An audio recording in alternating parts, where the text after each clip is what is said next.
કામમાં છું. ના ના, કંઈ જ કામમાં નથી, બોલે. આદિ, પૈસા કેટલા પડ્યા છે? પૈસા? હા, પૈસા. મેં પણ આવું કંઈ સાંભળ્યું. પૈસા આપો છો મને?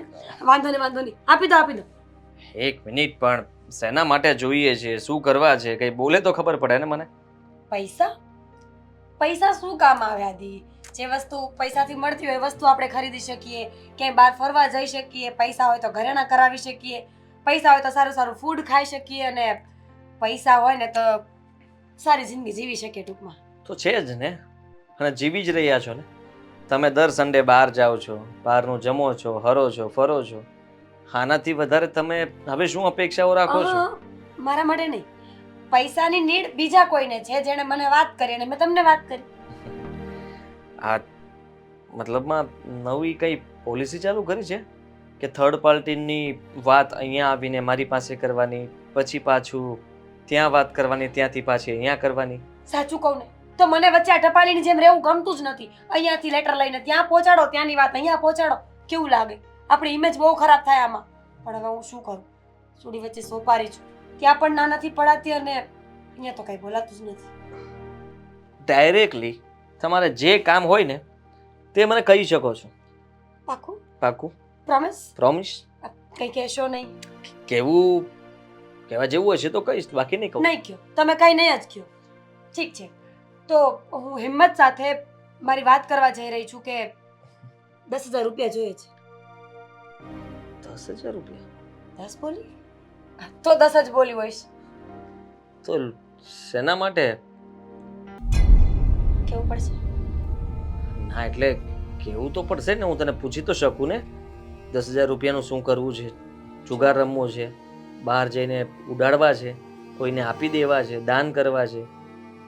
ત્રીજા નંબર વાળું. હા, પણ ત્રીજા નંબર વાળું તો ઘણું બધું હોઈ શકે ને. આપી દેવા છે. અચ્છા, હા તો કોને આપી દેવા છે? મારા ભાઈને આપી દેવા છે. એણે છે ને મારી પાસે પૈસા માંગ્યા. મેં એને ચોખ્ખી ના પાડી કે બિલકુલ નહીં, આદિત્ય કઈ તારા માટે કમાવા થોડી જાય છે. પણ એ મારી સામે રડવા માંડ્યો, હતાશ થઈ ગયો. અને તમને ખબર છે? એક મિનિટ, હવે 10,000 રૂપિયાની એને જરૂર શું પડી છે? મને એ જ વિચાર આવે છે. ખબર નહીં. તો પૂછાય ને, તું બેન છો, મોટી બેન છો, તો તારે મતલબમાં મારા શાળાને પૂછવું જોઈએ. બિલકુલ નહીં. અમુક વસ્તુઓ ન પૂછી શકીએ ને આપણે કોઈને. પૂછવી જ જોઈએ. અમુક વસ્તુ એ ખોટી રીતે રૂપિયાનો બગાડ કરતો હોય કે પછી ઠીક એ છે. રૂપિયાનો દુરુપયોગ કરે તો? હું પૈસા આપવા જઈશ ને ત્યારે પૂછતી આવીશ કે આ પૈસા તને આપું છું, પણ તું મને એ કે તારે શું કામ જોઈએ છે. પછી એ મને રીઝન આપશે, હું એને પૈસા આપીશ અને આવીને તમને વાત કરીશ. ઠીક છે, મારી પાસે અત્યારે કેશ નથી, પણ તું મમ્મી પાસે જા, મમ્મીને કે મમ્મી તને પૈસા આપી દેશે. આપણા મમ્મી? તો બીજા કોઈ મમ્મી છે અહીંયા? હા, આપણા જ મમ્મીની વાત કરું છું. પણ જો આ સારું ન લાગે, મમ્મીજી પાસે જઈને પૈસા માંગવું. અરે એમાં શું, તું વાત કરી શકે છે જેમ તે મને વાત કરી. ડાયરેક્ટલી આટલું ફેરવીને વાત નહીં કરતી. ડાયરેક્ટલી કહે છે કે મારા ભાઈને 10,000 રૂપિયા આપવાના છે. આદિએ મને હા પાડી છે, તમે મને રૂપિયા આપો એટલે હું આપી આવું. બિલકુલ નહીં. હું મમ્મીજી સામે નહીં જઈ શકું. ના પાડી હોય તો મારી ઇજ્જત શું રહે એમની સામે? અને આમ પણ તમે પતિ છો, પરમેશ્વર કહેવાય તમે તો મારા. તો ઠીક છે, મમ્મી ના પાડે તો હું ના આપી શકું, અને હું પણ ના પાડું છું. ના પાડે પછીનો પ્રશ્ન છે. પહેલા તમારે જવાનું છે પૈસા માંગવા માટે. હું શું કામ જાઉં? પતિ છો મારા. તો શું થઈ ગયું? તો એટલે તમારી રિસ્પોન્સિબિલિટી બને છે કે તમે મારા માટે કઈ સારું કામ કરો. સારું કામ તો હું કરી શકું, પણ આવી ઉઘરાણી કરવી અને બીજા માટે થઈને મારે બીજા રૂપિયા... માટે? મારો ભાઈ તમારા માટે બીજો કોઈ છે? ના એટલે મારા સાળો કહેવાય, અને સાળાનું ધ્યાન તો હંમેશા જીજાજીએ રાખવું જ જોઈએ. મારું માન આટલું રાખે છે, અને મને હાલતા ને ચાલતા દિવસમાં 1-2 ફોન તો કરી જ નાખે. તો એનો મતલબ કે તમે જાઓ છો, અત્યારે જ જાઓ છો મમ્મી પાસે? વાહ, સરસ, વેરી ગુડ. મને પ્રાઉડ છે કે તમે મારા પતિ છો. જો સીધી વાત કરી શકો તો ઠીક છે, નહીં તો આડાવડી કરીને પણ વાત તો આપણે કરવાની જ છે. અને મને પ્રાઉડ છે કે તમે થોડી જ વારમાં પૈસા લઈને આવશો. હા, સમજાઈ ગયું. મારે જવું પડશે માગવા માટે, એટલે કંઈ નહીં, હું મમ્મી પાસેથી લઈ લઉં છું. Thank you. ઠીક છે.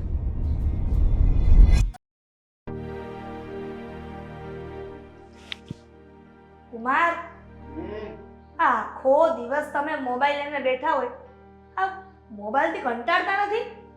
અરે હું આમાંથી જાણકારી લઉં છું. આમાં નવા નવા બિઝનેસ આઈડિયાઝ આવે. એ બધું હું જાણતો હોય. આ જો રીલ્સ જોઈએ ને તો આમાંથી નવા નવા બિઝનેસ આઈડિયા મળે. આજકાલ બધું ઓનલાઈન મળે છે. આવું કઈ ઓનલાઈન જોવાતું હશે. હવે આ બધું છે ને ખોટું હોય. આમાં છે ને તમે જોઈને ફસાતા નહીં. નહીં તો હું આમ કઈ નહીં, મને જોવા દો ને, ડિસ્ટર્બ થાય છે.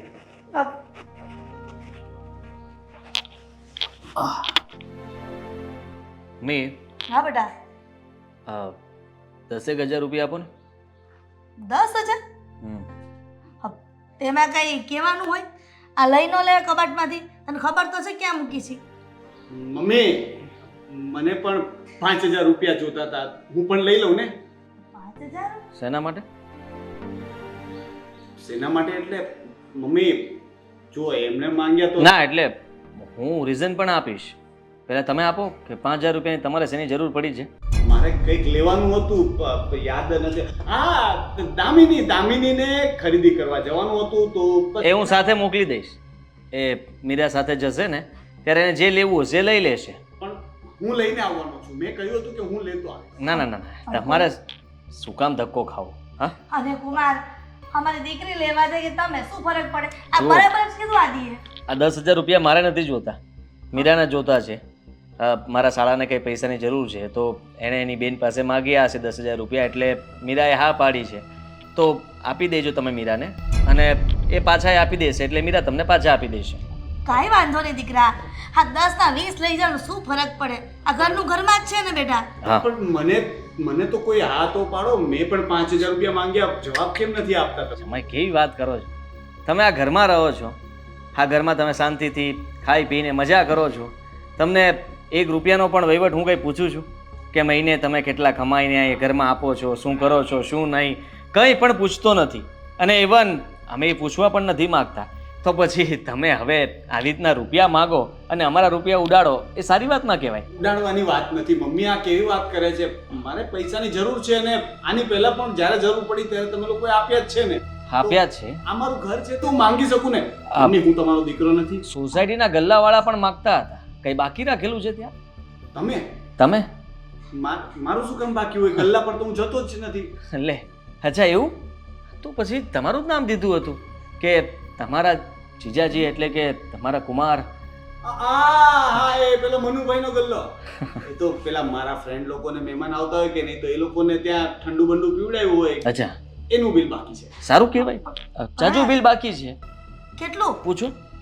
કુમાર, કેટલું બિલ બાકી છે? એ તો મારા મિત્રો વધારે એટલે મારે બિલ પણ આવે. અરે પણ મિત્રોને બારોબાર તમે આ ખર્ચા કરો એને કીધા ઘરે લઈ આવાય ને, કોણ ના પાડે છે? અરે વધારે ખર્ચો લાગે ને મમ્મી. ઘરે આવો તો નાસ્તો કરાવવો પડે એટલે એ લોકોને સોડા પીવડાવીને ત્યાંથી જ રવાના કરી દઉં છું. પણ સોડાને એક્સ્ટ્રા પૈસા ખર્ચવા એની કરતા ઘરમાં તો બધું પડ્યું છે નાસ્તા ડબ્બા, તો પછી એમાં નાસ્તો કરો, શું ફરક પડે? જુઓ, સાચી વાત કહી દઉં ને તો આ તમે જમાઈને જેટલી મદદ કરો છો ને એટલો જે ફાયદો ઉઠાવે છે. હું તો તમને એટલું જ કહું છું કે એકવાર એ માગે ને ત્યારે પૈસા આપવાનું બંધ કરી દો. પૈસા આપવાનું બંધ કરશો ને એટલે આપોઆપ મારી કરતાં પણ વધારે રૂપિયા કમાવા લાગશે. તો કમાવું જ છું. હું બહુ પૈસા કમાઉં છું. આ તો હું છે ને બચત કરું છું ભવિષ્ય માટે. તમારી બેનનું જ ભવિષ્ય સુધરશે. મારી પાસે એક રિટાયરમેન્ટ વખતે મોટું ફંડ હશે તો કોનું ભવિષ્ય સુધરશે? હું રોકાણ કરું છું ને પૈસાનું, ઇન્વેસ્ટમેન્ટ. જોયું? તમને નહીં સમજાય એમાં કાંઈ. મને પૂછ્યા વગર 1 રૂપિયો પણ આપતા નહીં. હા, એટલે સંભાળીને રહેજો. મમ્મી, પણ મારે જરૂર છે, વસ્તુ લેવાની છે, મારી વસ્તુ પણ લેવાની છે. હું લઈ આવીશ. લિસ્ટ મને મોકલી દેજો, વોટ્સઅપ કરી દેજો. બિલ પણ ચૂકવી દે. એ તો બિલકુલ નહીં ચૂકવું. તમારા મિત્રો ત્યાં આવ્યા, તમે એની આગતા સાગતા કરી હતી તો તમે જ ભોગવો. હું શું કામ એ ભોગવું? અત્યારે મારા ખિસ્સામાં નથી. આ તો રાખ. તમે મારા કરતા પણ વધારે કમાઈ શકો છો તો પછી બિલ ચૂકવવાના પણ તમે મારી કરતા વધારે જ તે ચૂકવી શકો. બધું ઘરમાં જ છે ને. હું બચત કરું કે તમે કરો એટલે હું બચત કરું છું. ભવિષ્યમાં આપણને બધાને જ કામ લાગશે. કારણ કે હું તો અહીંયા જ રહું છું ને અહીંયા જ રહેવાનો છું. તમે હજી મનુ કાકાને ઓળખતા નથી. એનું બિલ 2-1 મહિના એ ઉઘરાણી કરે પછી કોઈ ન આપે ને તો એની ઉઘરાણી કડક થઈ જાય છે. સોસાયટીમાંથી નીકળો ને કાં એ 2 વ્હીલથી ભટકાડે કાં 4 વ્હીલથી ભટકાડે, અને છતાંય તે તમે સાજા રહી જાઓ ને તો પછી એ ધોકો લઈને આવે અને દે દનાદન. હા, એટલે વિચારી લેજો કે તમારે શું કરવું શું નહીં. પૈસા આપતા નહીં, મીરાને પૈસા આપી દેજો. મમ્મી, એ ભલે કીધા કરે, એક વખત આપી દો. આવતી વખતે નહીં માંગુ તમારી પાસે. કુમાર, જો આ ઘરમાં આ તમારા શાળાનું ચાલે છે એટલે આદિત્યએ કીધું ને એ તમારે કરવું જ પડશે.